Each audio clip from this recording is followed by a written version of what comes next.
Warning, this content may be disturbing to some audiences. Subscribe. If you dare. Yeah, I quit a 100k plus job. Hey everybody, welcome to ANECDOSED. People ask Reddit. Reddit, what event at your job made you just say, if this, I quit? Number 1. My law firm won a huge verdict, and got a massive payout from our 35% cut, and everyone was celebrating. It was a smallish firm that only had about 10 associates, but was pretty top-heavy with a bunch of partners.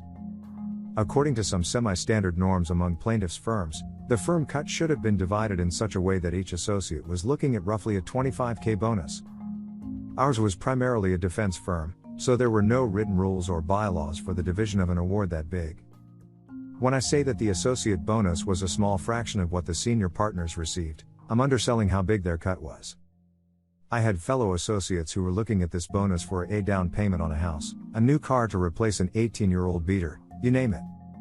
When the checks were finally issued, rather than 25k, each associate, regardless of seniority, got 1.5k. That's it. It's a measure of how much the partners knew that they F us that when we took off for the day at noon to go drown our sorrows. We didn't get a single call wondering where we were or asking us to come back to the office. To add insult to injury, a partner rolled into the parking garage with a brand new luxury car a week later with a vanity plate with the case name on it. Within 6 months, all but one associate had quit the firm, myself included. Number 2. Yeah, I quit a 100k plus job. Back in 2005 I was working for a company that produced healthcare conferences. All of the sales and business development responsibilities for a couple of their events were mine, and my team included a conference producer, a marketing manager, and we shared some lower-level employees with other groups. The producer resigned to take another position at a different company, so the CEO asked me to handle her job until they could find a replacement. No problem, I added that role onto my already ridiculous calendar. So now I'm working with all of our sponsors, finding new ones and putting together the conference program. A month goes by and no replacement. Then the marketing guy quits. Same story, I'm asked to handle his job as well. Now I'm doing the work of 3 fairly high-level people and still killing my sales numbers, but I'm getting worn down. Working 8 to 6 or so in the office, going home, eating dinner and then working 9 or 10 most nights. Maybe a couple weeks later we're in a meeting with all of the company managers from the various event teams and the CEO asks why I haven't confirmed a speaker recommended by one of our top-tier sponsors, and I tell him I reached out 2 days prior but haven't heard back. He effing goes off on me about how I'm not doing the job I'm being paid for and I need to be more proactive and all this other shit. During his tirade, every manager in the corporate is staring in shock because they knew how much I had been doing in addition to my job. I don't say a word, the meeting ends and I go back to my office where I fire up my computer and email my resignation to my VP. Told her I couldn't give notice and it was my last day. She calls the CEO and the two of them come into my office and ask why I'm leaving, and I say that I'm doing the job of 3 people for 1 salary and him yelling was the last effing straw. He apologizes, asks me to please stay because the event is about 90 days away and they'll be screwed if I leave. Nope, I'm leaving. Finished packing my desk, stopped by HR to say goodbye and let them know I expect to be paid my commissions owed, and I left. Number 3. I worked for a medical supply company that made respirator tubing that removed moisture from airlines. I was responsible for braiding a protective cover over the tube itself. It involved 8 very loud machines in a soundproof room. I was one of only 3 people who could do it. Me, a coworker who was on maternity leave, and my direct supervisor who hadn't done the job in 2 years since they soundproofed the room. In the summer the soundproofed room would get up to 90 degrees and I was required to wear a lab coat as part of the uniform. I made an argument that with the coat on I was sweating my ass off, and that the sleeves kept getting caught on the machine. So the president of the company said I didn't have to wear it in the room. So, I was taking a day off, I put in for it a month ahead of the day, I made sure that the company would have enough tubing for the day plus extra, and I got a call from my buddy who worked there with me that my direct supervisor was talking shit about me. And how I whined about working in 90-degree room wearing an extraneous layer of clothing that could potentially end up getting me hurt. I went in the next day, saw that all the tubing was used. I told the supervisor that it would take me a few hours to make more. She said, I don't appreciate you neglecting your job. So I said, I don't appreciate you talking behind my back about shit that doesn't concern you. I have 2 weeks vacation, I'm taking them starting in 10 minutes, consider this my 2-week notice. I packed up my stuff in my locker and left.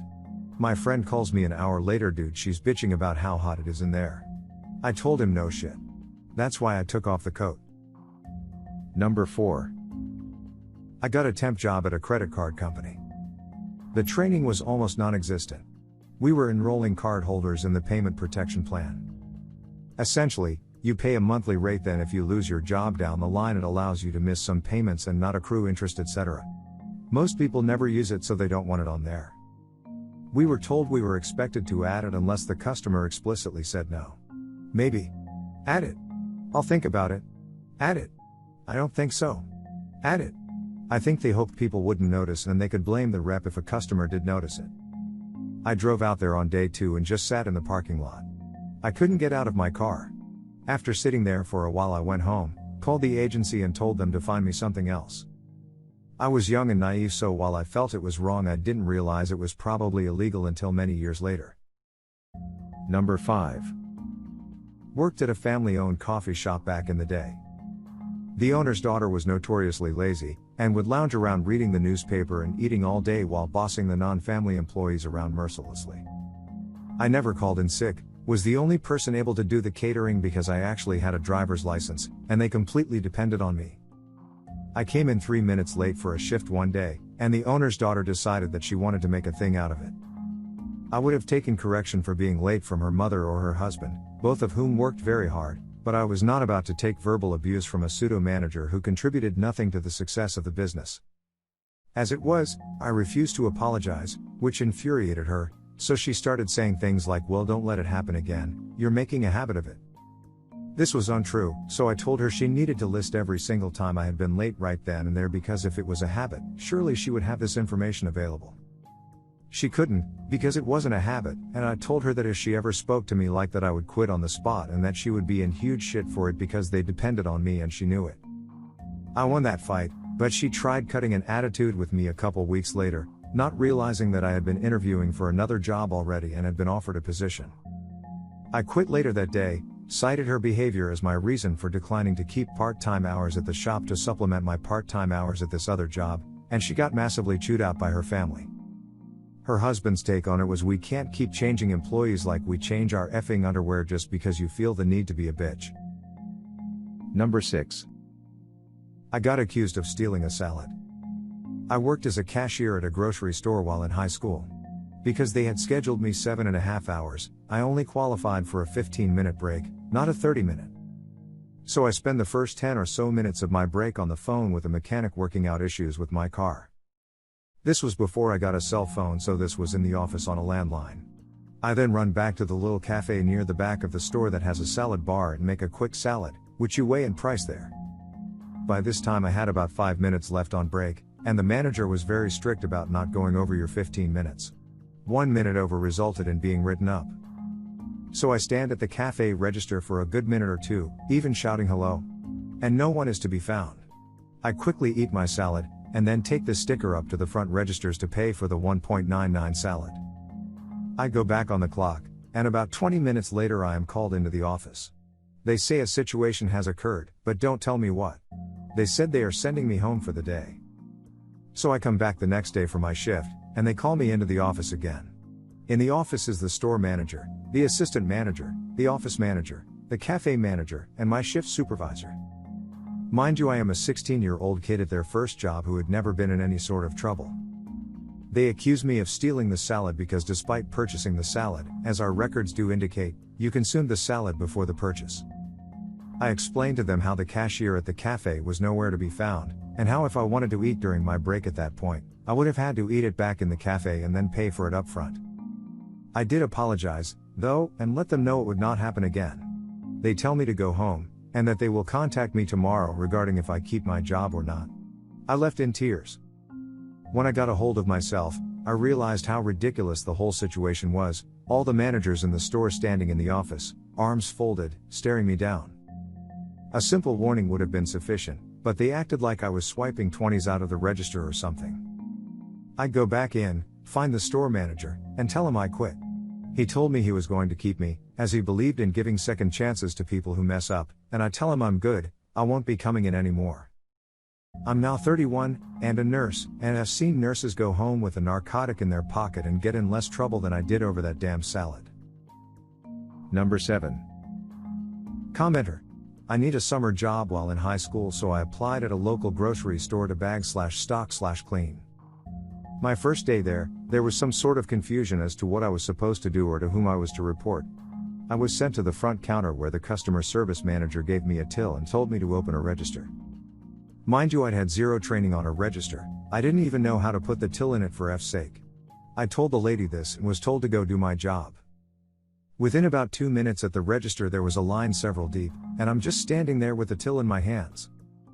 The customer service lady comes storming over asking why I had such a line, and I tried again to explain to her that I was supposed to be a stocker or whatever and that I knew nothing about operating a register. She called me stupid in front of the customer, so I handed her the till and told her to go F herself. Walked down the street in my uniform and got a job at another grocery store. Person B. Almost the same thing happened to me, but fortunately I didn't get called stupid. My first day of training they just threw me on a register. I asked for help and they said I'll send someone over and never did. I walked out and didn't come back. Number 8. I got a good story for this one. When I was in my late teens I got a job at McDonald's inside a mall. On my first day, on the closing shift, I was asked by a lazy manager to empty the grill grease traps into large garbage sacks, quadruple bag them, and toss them down the garbage chute.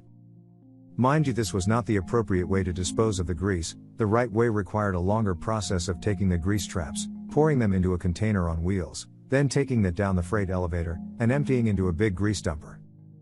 This process took about 20 minutes, but the manager wanted to get out of there ASAP because she said she had a date. So here I am on my first night of this job, and I'm now waddling like a penguin down the back food court hallway with two giants with heavy garbage bags full of Mickey D's grease. Before I get to the end of the hall, both bags split wide open and all of that oil, burger chunks, chicken McNuggets, fish fillet pieces, etc. just completely slather the entire corridor. It smelled awful. I went back into the store and told the manager, who screamed at me, called me useless and told me I had to stay with her to clean it up off the clock. I said, "You're out of your mind, lady," I quit, and threw my hat at her. The next day the store manager called me and asked me why I had walked away from the job. I told her the story and she subsequently fired that assistant manager and told me to come back, and I ended up working there for about a year or so. Make sure to share your personal story in the comments below and have the opportunity to be featured in a future video. Also, if you like these topics, don't forget to like, subscribe, and hit the notification button to continue seeing more content like this every day. See you next time.